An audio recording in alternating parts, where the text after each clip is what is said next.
On this coldest day of the year, when you're probably dreaming of spring, we have to talk about springs. Yep, I said that.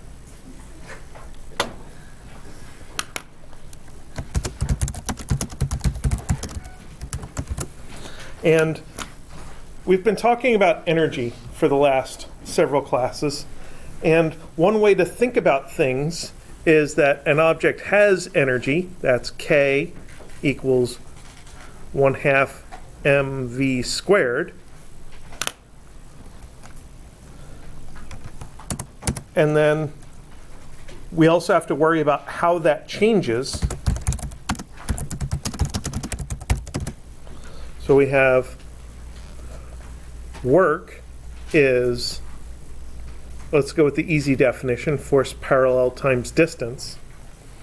And those are, of course, related by the net work is equal to delta K.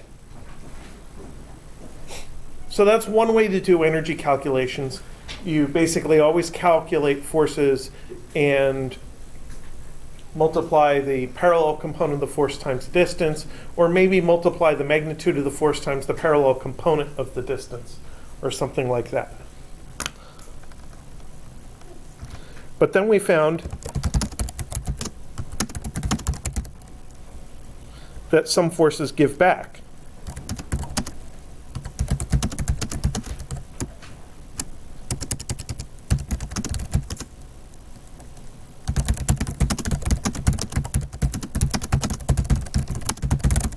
So we've created this quantity called potential energy.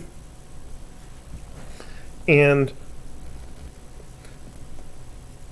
that would be W sub C is equal to minus delta U. And that C stands for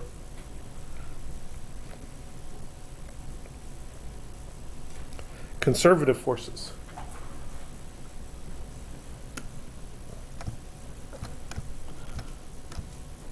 Oops. And one way to think of this is we take that work due to conservative forces plus work due to non-conservative forces. That's delta K. That's the net work equals delta K. Whatever conservative forces you have, whatever non-conservative forces you have, you calculate all their works, and that's delta K. But this is minus delta U. And then we still have these non-conservative forces, those forces that are not willing to give back the energy later on. And the total of those two things is delta K. So we end up with work non-conservative is delta K plus delta U.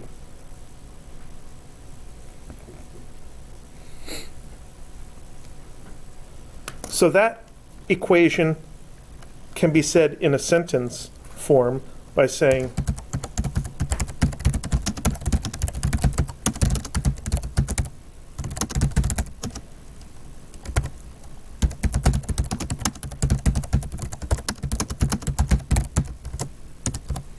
non-conservative work changes the mechanical energy of an object.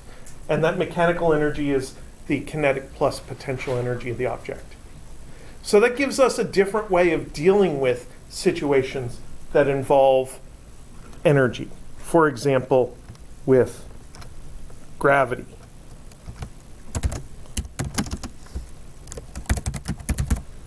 For gravity, we can use the force of gravity is a vector, and it is minus mg j hat. So gravity has a magnitude of mg, we've done that lots of times, and it has a direction of down. And we could calculate the work due to gravity by taking the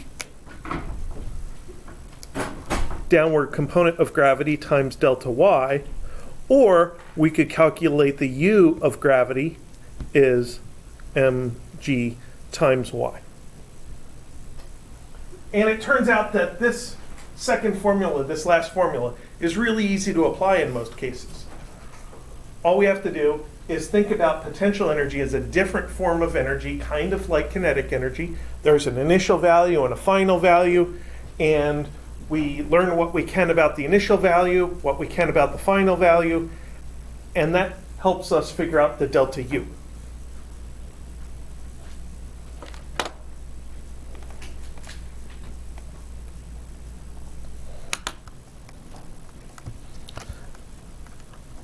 And of course,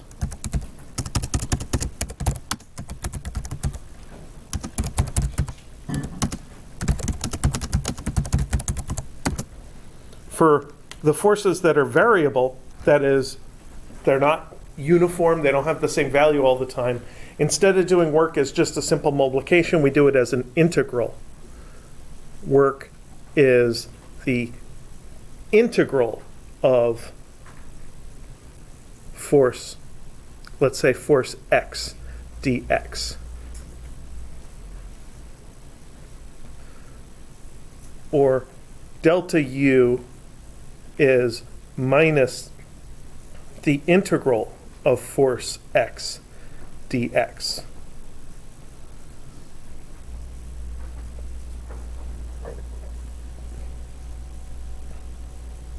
And to make this technically correct, when you do a work integral or a delta U integral, you should be thinking about a specific beginning and ending point. So technically here, there's limits of integration, like x initial to x final, x initial to x final.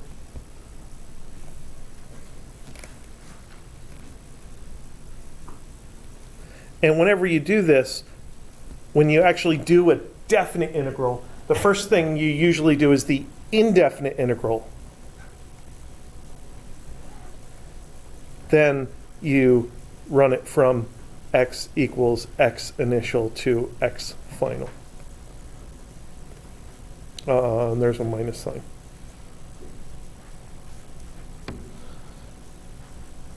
So U is the integral of fx dx. Keep forgetting that minus sign. That's bad. So as an indefinite integral, that's the potential energy function, which is the mgy. As a definite integral, you're substituting in particular values of that position variable, like y initial and y final, and then subtracting. And I guess technically there's always a plus c at the end of an indefinite integral or something like that. So that implies that fx is minus du dx. And to some people, the potential energy function U is a more fundamental quantity. It's a more basic law of physics for whatever's going on than the force is. So for some people, you calculate the U first and then take its derivative if you need forces. And it's because U, the potential energy, is related to energy, and energy seems to be this more basic quantity in physics than force is.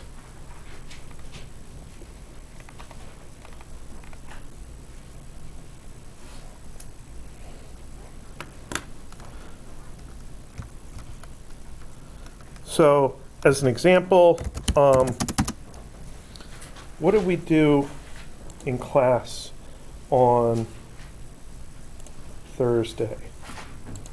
We looked at work due to a diagonal force.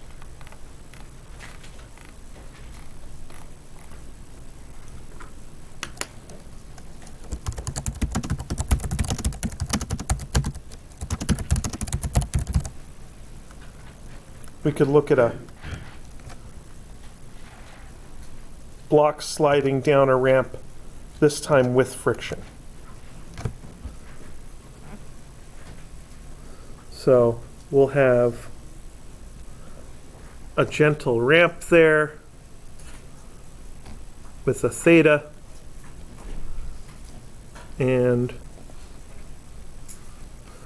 we'll put the block here, M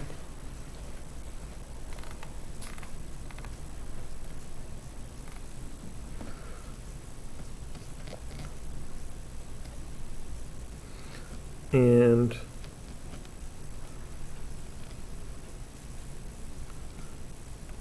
D equals 3 meters, same numbers we had before to get our block into the bottom position.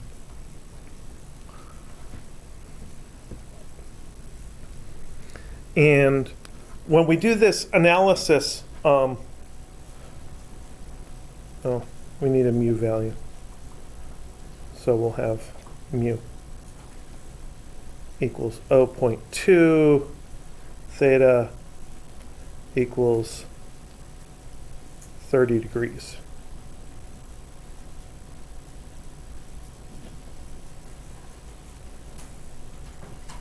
M equals 0.145 kilograms.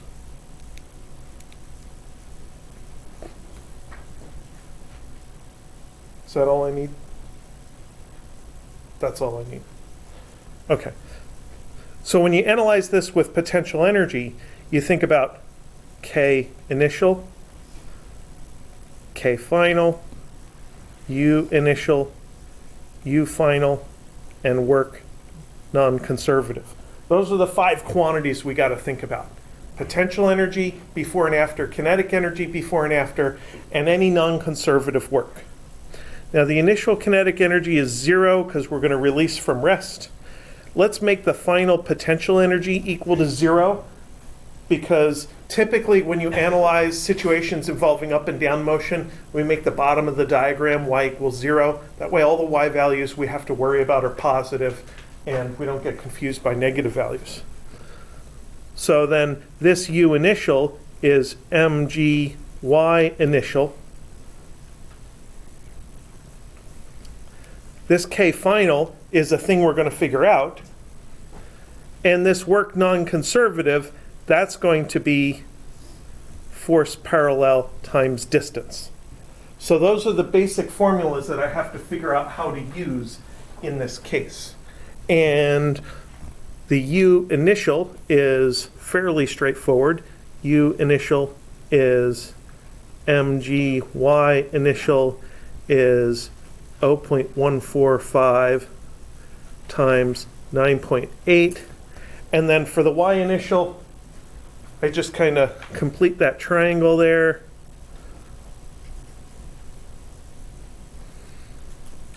Y initial. So it is the hypotenuse 3.0 times the sine of 30 degrees. And that was, and still is, 2.13 joules. And to me, it's easier to think about this as a potential energy that the object has at the beginning of the situation. It has potential to go fast because it's way up high, and that's what high things do when you drop them. They go fast. So it has potential energy at the beginning, 2.13 joules. And then the hard part of this is to calculate the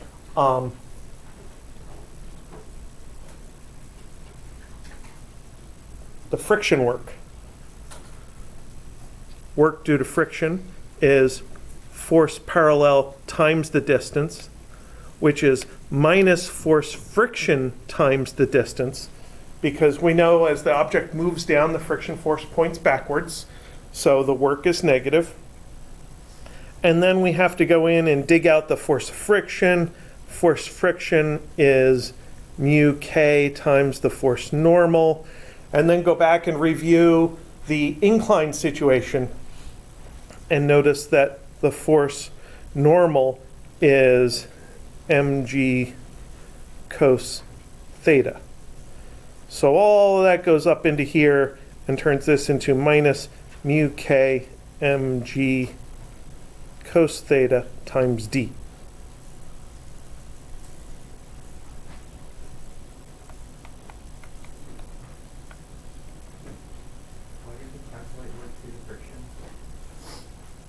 because if we're going to do an energy analysis, we need to think about how much energy we have at the beginning.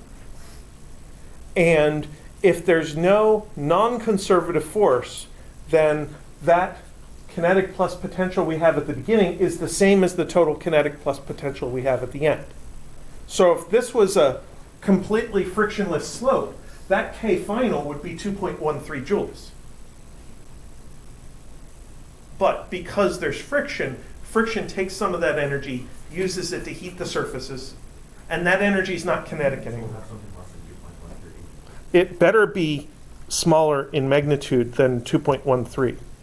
And when we did it with a mu of 0.2, which is the value that's up there, we got negative 0.74 joules. So that was negative 0.74 joules. So we have to take that 2.13 joules we had at the beginning, subtract away 0.74, and that gives us how much energy we have at the end. So K final is 2.13 minus 0.74 equals 1.39. And if we wanted to, we could do K equals 1/2 mv squared to tell us that V is 2K over m with a big square root sign. And we could calculate how fast this thing's going at the bottom.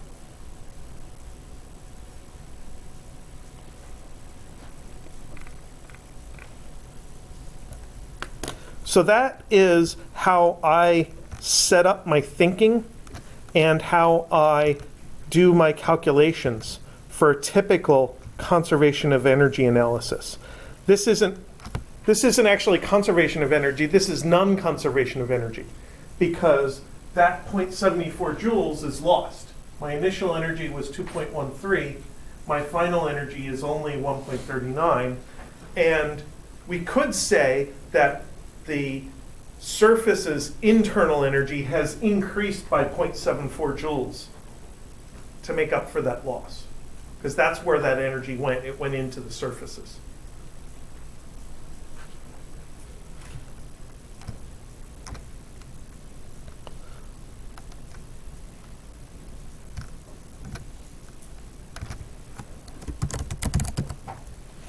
Now, there's another kind of force that we haven't dealt with yet, because dealing with springs in terms of force and acceleration is a little bit of a pain. So I didn't want to talk about springs until we could talk about energy.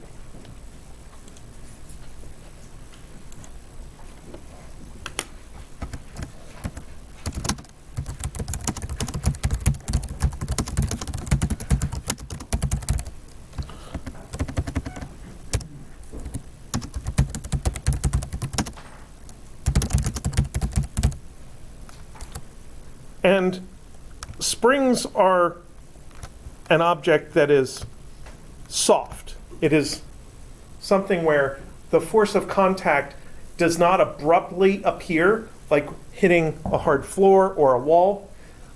A spring's force depends on how much you compress the spring. So I want to set up some diagrams that provide for kind of standardizing the signs.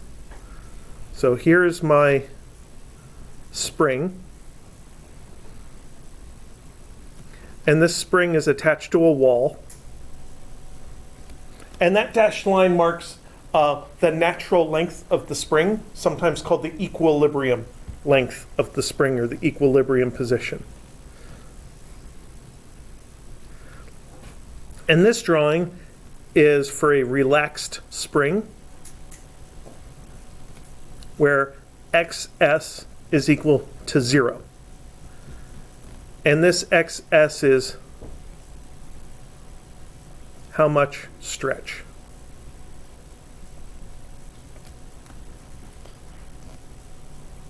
Zero. So that's what that XS variable answers for us, is how much is that spring stretched. So now I want to do a version of this diagram where the spring is actually elongated. So we're actually stretching the spring. So I've drawn the wall, and I've tried to draw the equilibrium position the exact same distance as in the previous diagram. That's just a marker for my own mind. And then I'm going to draw the spring, and 1, 2, 3, 4, 5. The spring has been pulled outward a little bit. Somebody has come along and exerted a force of pulling.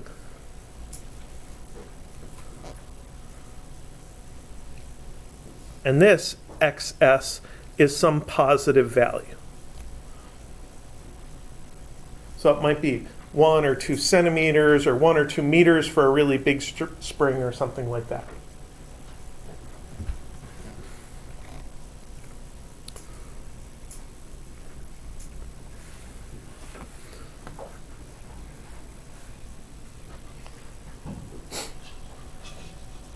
Now there's a point of attachment there.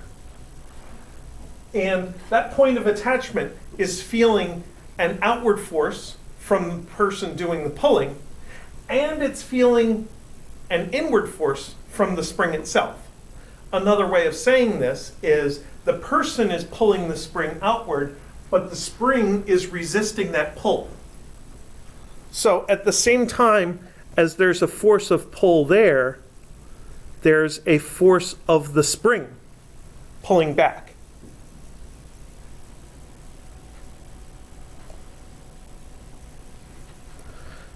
I want to do one more diagram. This is going to be the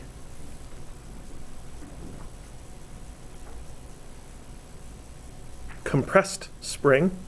So I draw the wall, I draw my equilibrium position, and I'm going to draw my spring, but now I'm quickly going to get to my 5 loops of spring. And in order to achieve this, there has to be some force of pushing. The person's got to squish the spring inward a little bit. And at the same time, there's a force of the spring pushing back the other way, and there's a particular distance, XS is negative.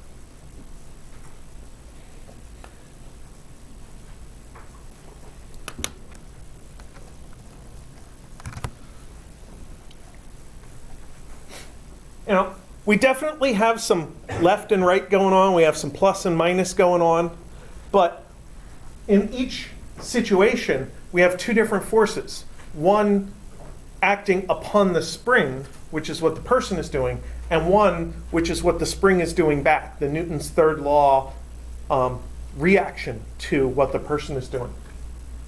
And we have to decide our perspective when we write a rule on how springs work.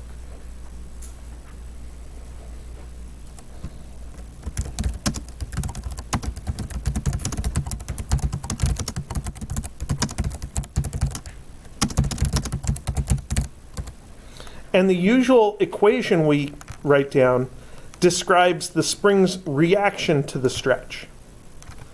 And notice that the force of the spring is always opposite to the direction of the stretch. When we stretch the spring out positive, the spring pulls back negative. When we push the spring in negative, the spring pushes back positive. So that's why when we write an equation for it, the equation always looks like the force of the spring is minus something times x of the spring. And whenever you have a proportionality situation, you could write it with a proportionality constant. And that's what that k value is. It's the proportionality constant for that spring. Sometimes we call it the spring constant.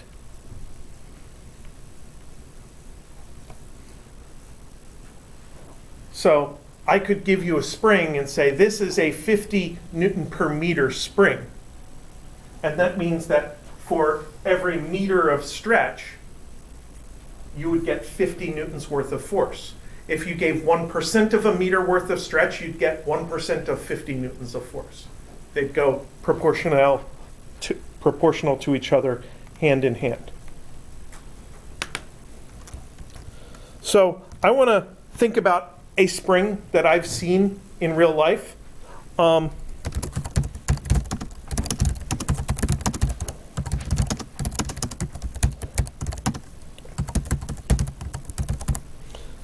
A vehicle suspension. So when a person gets into a car or when a heavy load is dropped into a truck, you see the suspension get compressed a little bit. And the idea here is that if the force of the spring is proportional to the x of the spring, then delta force of the spring, let's go with absolute value bars, is k times delta x of the spring. So if I can estimate the amount of compression provided by a particular force, I can use that as an estimate of this slope of the graph, providing me with the spring constant. So let's go with delta force of the spring is equal to 900 newtons. So that's about a 90 kilogram person, about a 200-pound person. And delta x of the spring. So when a 200-pound person gets into a car or into a truck, how much does the compression, how much does the suspension compress? How much does it move downward? Maybe a centimeter? Does that sound somewhat reasonable? 1 centimeter. So then K would be 900 newtons over 0.01 meters is 90,000 newtons per meter. So that would be the effective spring constant of that car's suspension system if that person caused that much compression.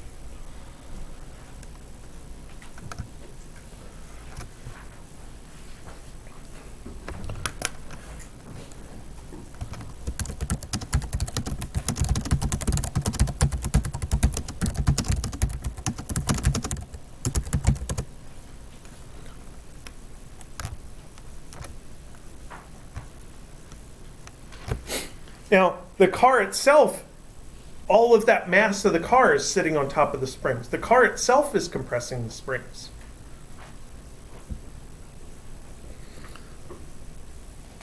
So we could use,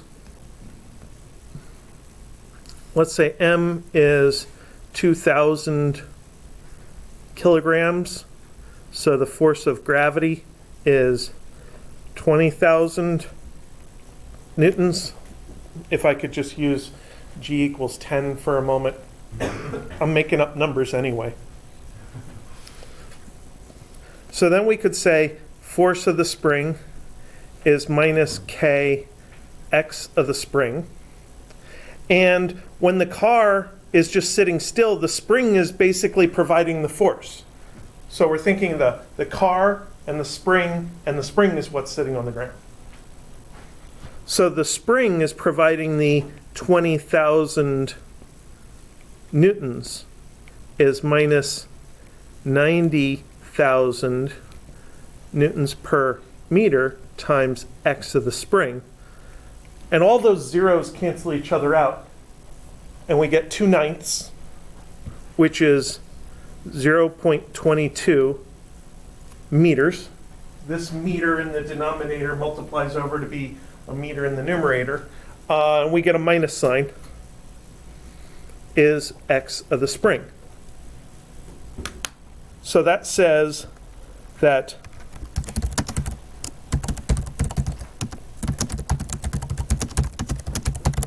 the suspension is compressed by 22 centimeters, which is about that much. about as much as my hands side by side.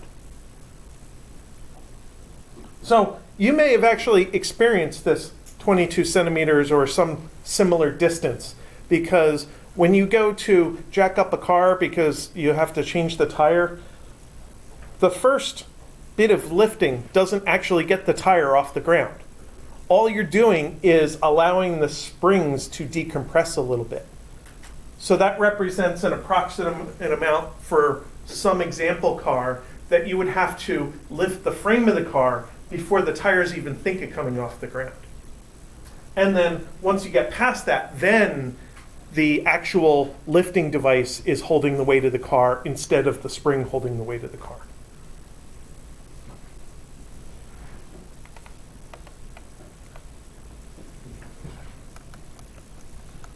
So static spring examples are boring. You know, there's kind of one kind of question I can ask. We want to do dynamic spring examples, examples where things are moving.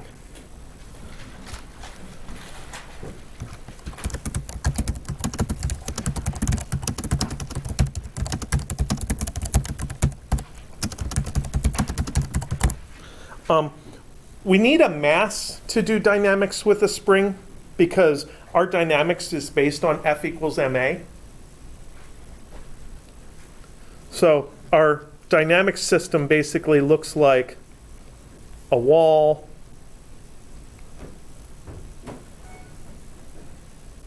a spring, and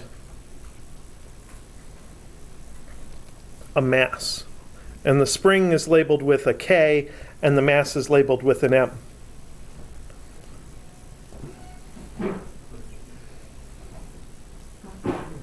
Gesundheit.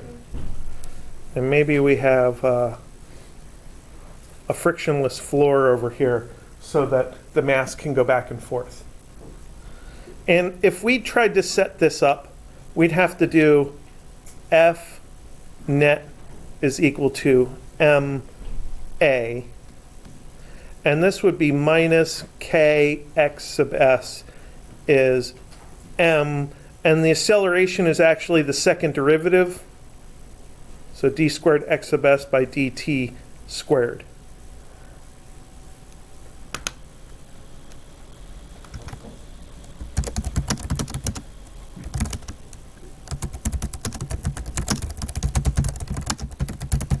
And there's a name for that. It's a second order linear differential equation. Isn't that wonderful? And you can all look forward to solving those kinds of things when you take differential equations later on, or when you take physics 2. We'll take a look at equations like that once in a while in physics 2.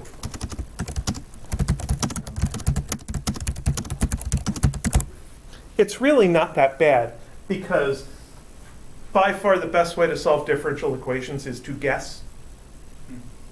And by looking at that equation, all I need is a function x whose second derivative is related to the function itself. And it turns out to be sines and cosines.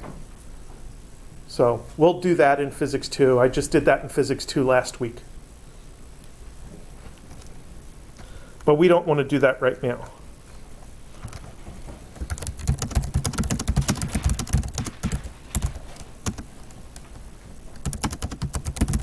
So what can we do about the work of the spring?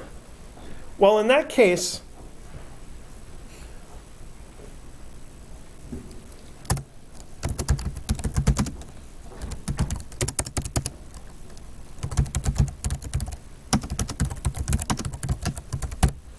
let's imagine stretching a spring slowly.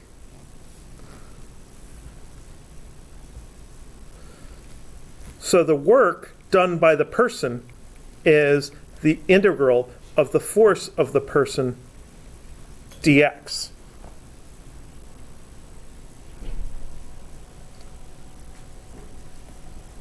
When we have a force that isn't constant, we can't just multiply force times distance. We have to actually go through the process of doing an integral. So this is going to be the integral, let's go from 0 to x final of kx dx. Because the amount of force I have to apply at any given moment depends on how far I've stretched the spring so far. So the first millimeter is super easy. And then for each little bit I stretch it, it gets more and more and more and more difficult. And that's what this function does for us. It lets the force build as x builds. So then, what is the integral of k times x?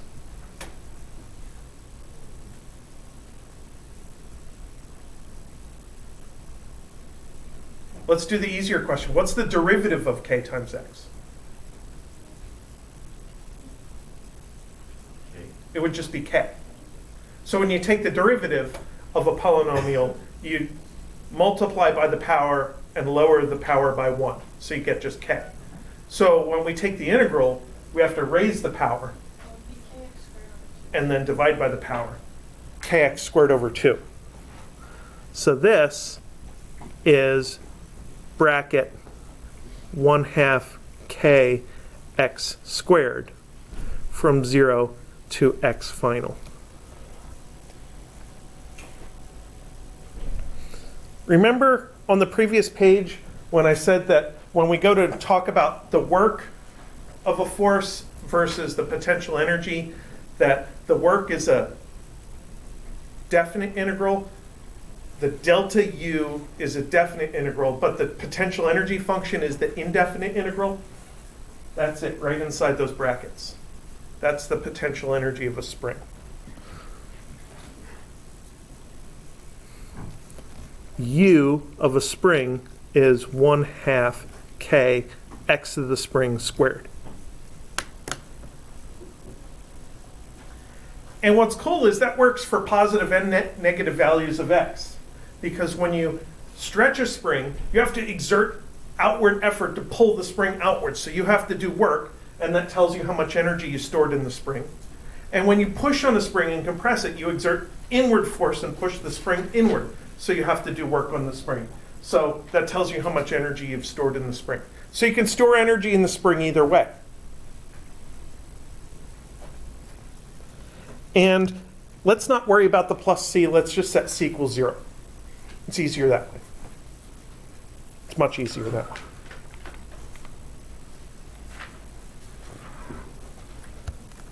So let's ask ourselves,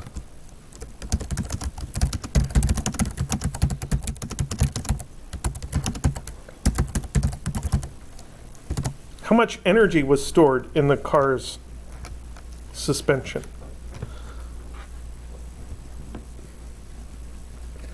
So that was K equals 90,000 newtons per meter. 90,000. X of the spring was 0.22 meters.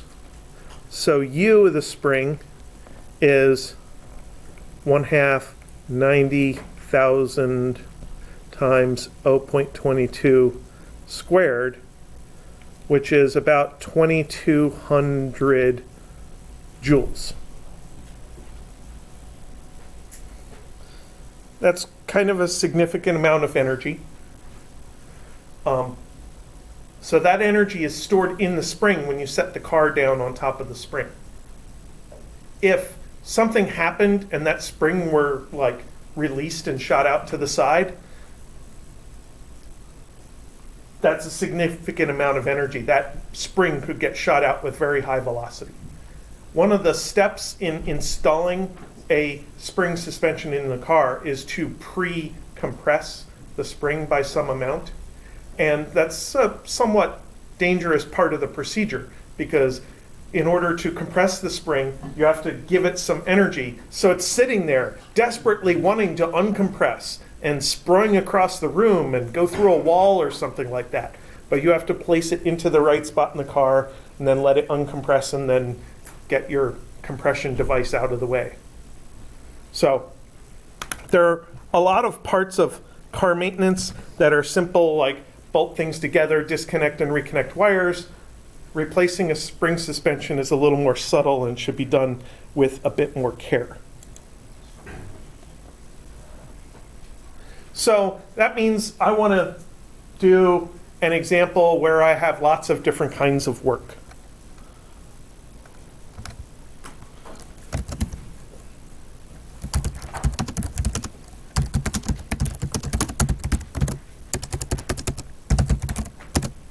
So here's an example with many kinds of energy. We're going to have our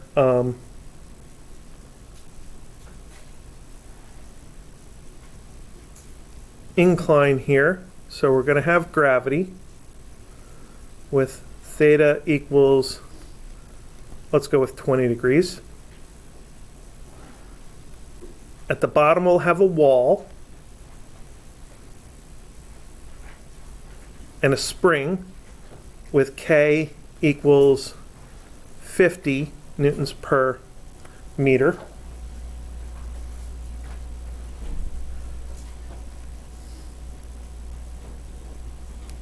And we'll put a block there with mass M, and we'll have mu equals 0.2. So K is labeled. M equals 0.25 kilograms. You've used a bunch of mass sets in lab, and the mass hanger is 50 grams. The metal mass hanger, not the plastic one. The metal mass hanger is 50 grams, and one of the second biggest mass in the mass set is 200 grams. So that gives you 250 grams, which is 0.25 kilograms.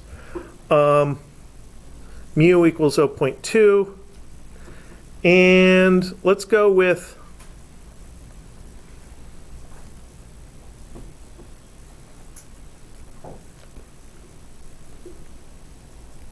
the initial compression is 15 centimeters.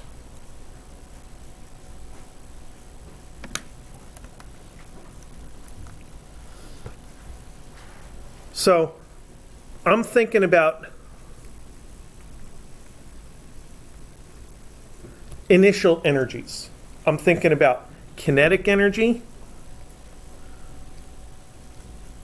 I'm thinking about potential energy due to gravity.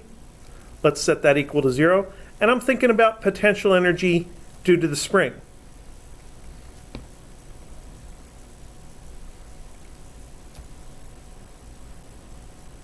And what's the question?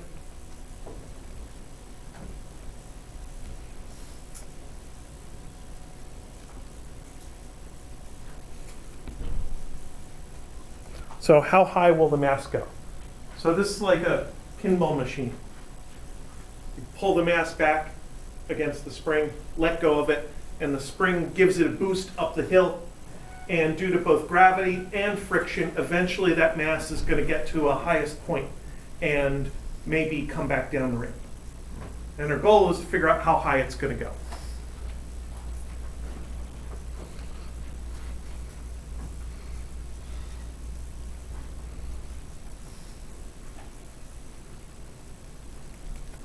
We're going to have to figure out this work due to friction is minus force of friction times D. That'll take a little bit of doing, but we'll get it done. And then we have some final values. At the highest point, K final is equal to 0. So when you have an out and back trip, at the furthest point, that's the maximum. You're going to have a derivative of that variable equal to 0. So when this mass goes up and down in the forward and backward direction, its velocity is going to get to 0 at the top. There is a case where we talk about an object being at the top of the motion where the velocity is not 0. Don't forget that.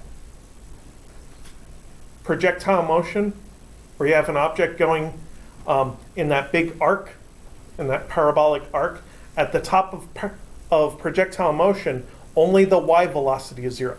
The x velocity stays. But in this case, we don't have projectile motion. We have just the mass going up and coming back down. So its kinetic is going to be 0. UG final is mgy final. And I can hope that we'll have a way of linking this y final to how high it goes up the ramp. So I'm just going to leave it there for now as a placeholder formula. And then we have to figure out what to do with U spring final. And there's two ways that this could be set up. The spring could be glued to the box, or the spring could just be touching the box. And I want to deal with the case where the spring is only touching the box. And what that means is that the spring and the box exert a normal force on each other. And the thing about a normal force is it can only be a pushing force. It can't be a pulling force. So once we get to x spring equals 0, the force of the spring tries to pull back. That can't happen. At that point, you lose normal force, you lose contact. So we're done with the spring at that point. The spring isn't going to be attached during the entire trip up the ramp.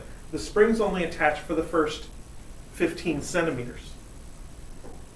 So our final x of the spring is going to be 0, which means U spring final is going to be 0.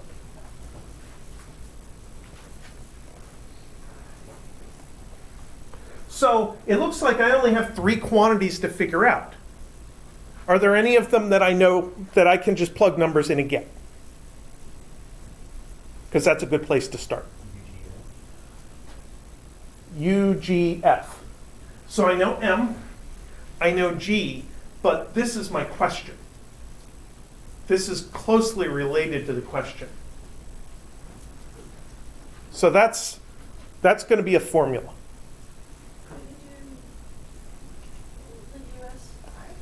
The spring's initial energy, I think I can do that. USI is 1/2 kx initial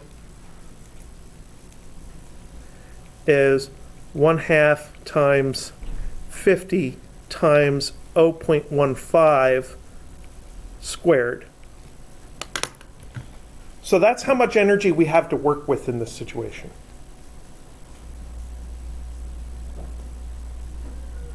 .5 times 50 times 0.15 squared equals 0.5625 joules.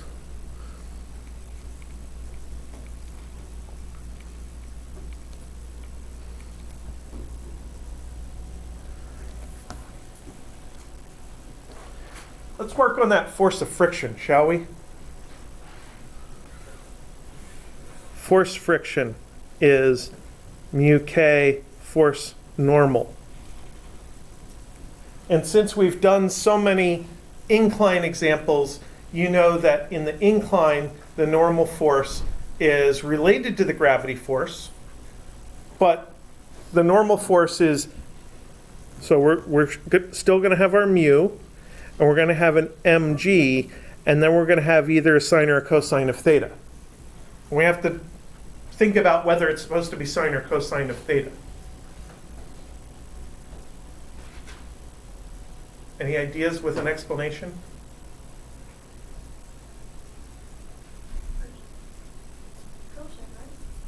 Cosine. Question for you. What's supposed to happen when theta goes to 0?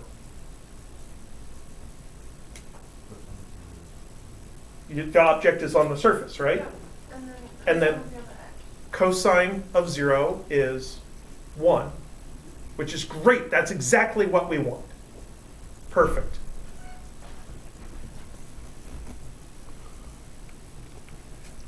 That's the thinking that I do quickly in front of a class in order to get this right, like instead of looking at the previous day's notes.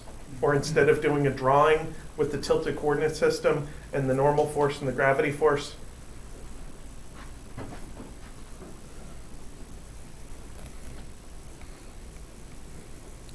Note, want force normal equals mg when theta equals 0.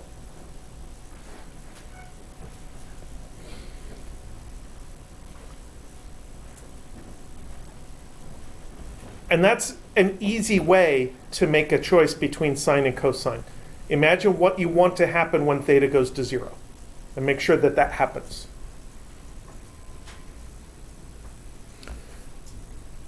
Okay, so I have those things as values. So that's 0.2, 0.25, 9.8, and cosine 20 degrees.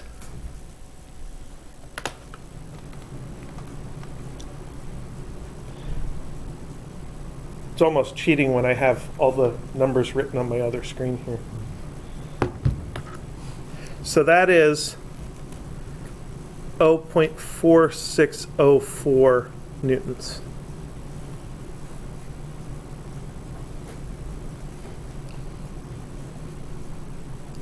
Now we need to deal with that MGY final.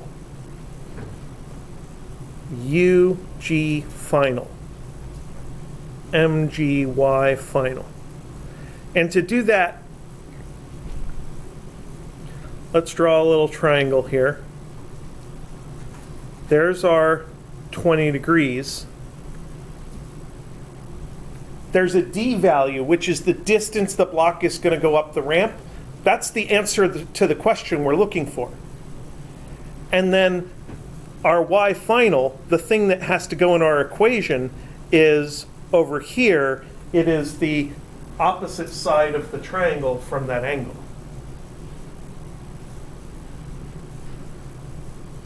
So this is 0.25 kilograms, 9.8 newtons per kilogram times sine 20 degrees times D. I don't know D, so it'll just stay along for the ride. And if you multiply those three things together, you get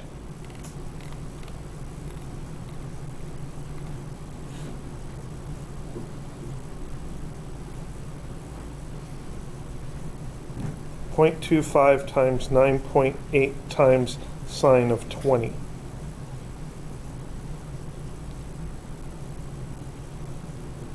Point 0.8379.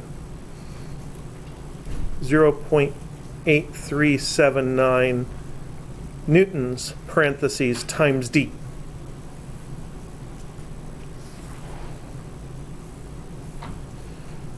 So now we have enough to plug in to an energy balance equation.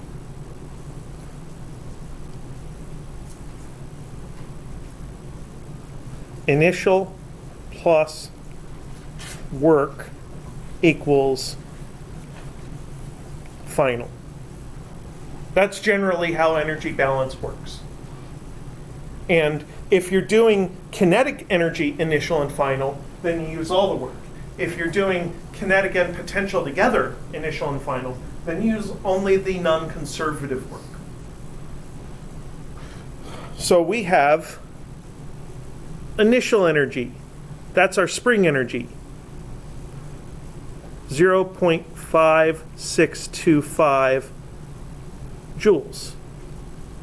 We have work due to friction, minus 0.4604 newtons times D equals, we have final energy, 0.8379 newtons times D.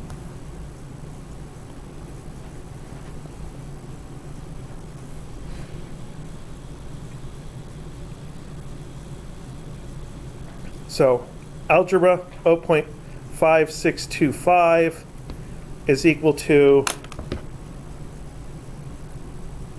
0.8379 plus 0.4604 equals 1.298.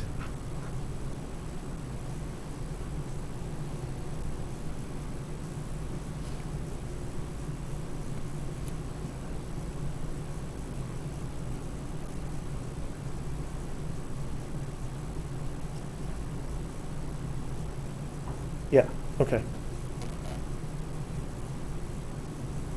D. And then we divide both sides by 1.298 and get 0.5625 divided by 1.298 equals 0.433. 0.433 meters equals D.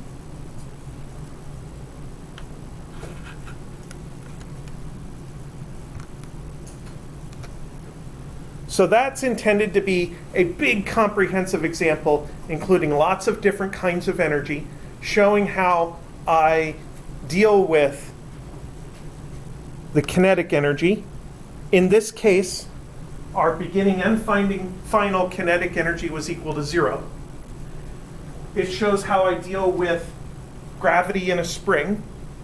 So gravity started at 0 and worked its way up, but the amount of gravitational energy was proportional to distance. The spring started compressed with energy and got to 0 at the point where the spring lets go. And we had this annoying friction that was taking energy away the whole time during the motion. So for every little bit of motion, there was some taken away energy due to friction. And overall, once you figure out the contributions to energy, initial, final, and the change of energy, then you can throw it all into an equation and figure out where your energy balance lies.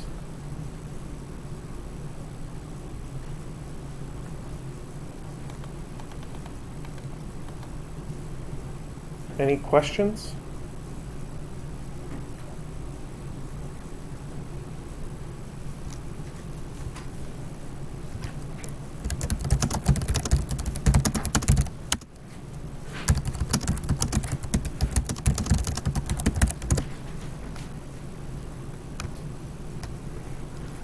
I have a question. How would this change if the mass was glued to the spring?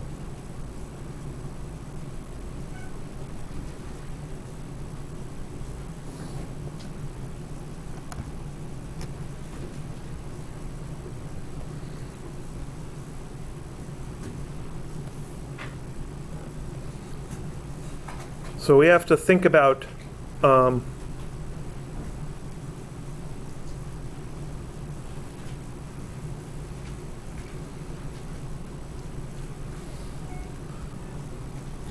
this equilibrium position here. And we had X initial is 15 centimeters.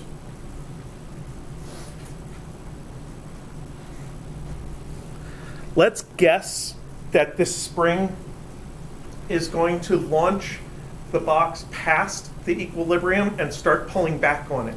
Because when the box let go of the spring, the box got to go way far up the ramp, 43 centimeters. So that includes the 15 centimeters plus more. So let's create a variable x final, and this is our distance d. And looking at those three distances in a diagram, I find the easiest way to create a relationship between lengths or distances is to create an equation with all positives and then do algebra afterwards to solve for things. So my equation with all positives would be x initial plus x final is equal to d. So x final is d minus x initial. So now we'd have some u spring final is 1/2 k d minus x initial quantity squared.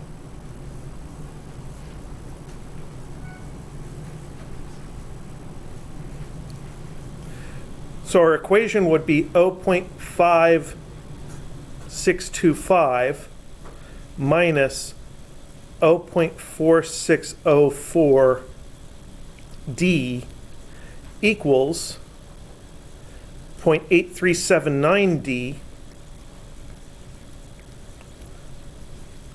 plus 1/2 k times d minus 0.15 quantity squared. Now I look at that and I say to myself two things. One, it's now a quadratic equation because there is a constant term. There is a term with a plane d here and here, and the cross term from here, and there's a term with d squared from this being squared. So it's a quadratic equation. That's my first thought. My second thought is I don't want to solve it because quadratic equations are a pain in the butt to solve. So then I go over here to Wolfram alpha and I solve it.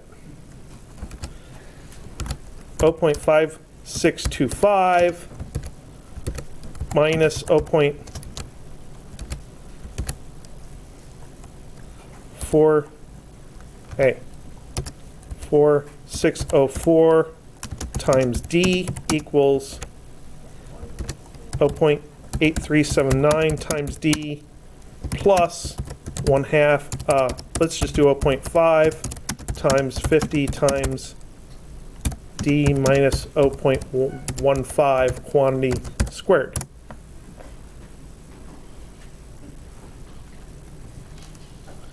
And then we find out that there is a solution at d equals 0.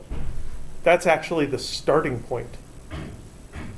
It makes sense that my initial energy equals the final energy if I end up at the initial point. Especially considering at that point the work due to friction is 0 because we haven't gone anywhere, so we haven't lost any energy due to friction. And there's an answer at d equals 0.248 meters.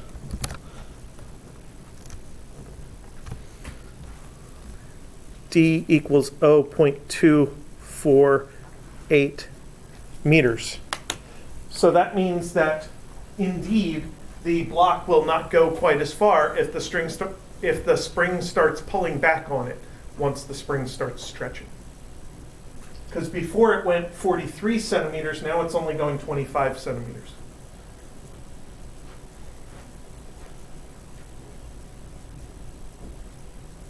Now it's possible I may give you something related to the first part of this, where the solution is linear, which makes it easy to solve for the variable. I'm not intending to make you solve a quadratic like this on the final exam. That's the good news. All right, so what have we got coming up?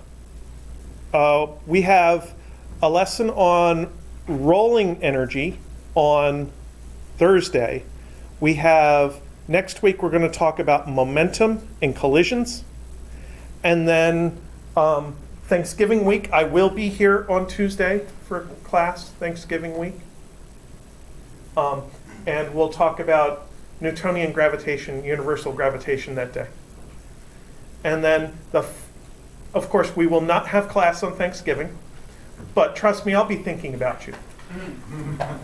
And then the following week, we come back Tuesday, is the last day of class. We'll have a review. And then that Thursday is reading day. We don't have class. When is our final? Your final is Thursday the 12th, the last day.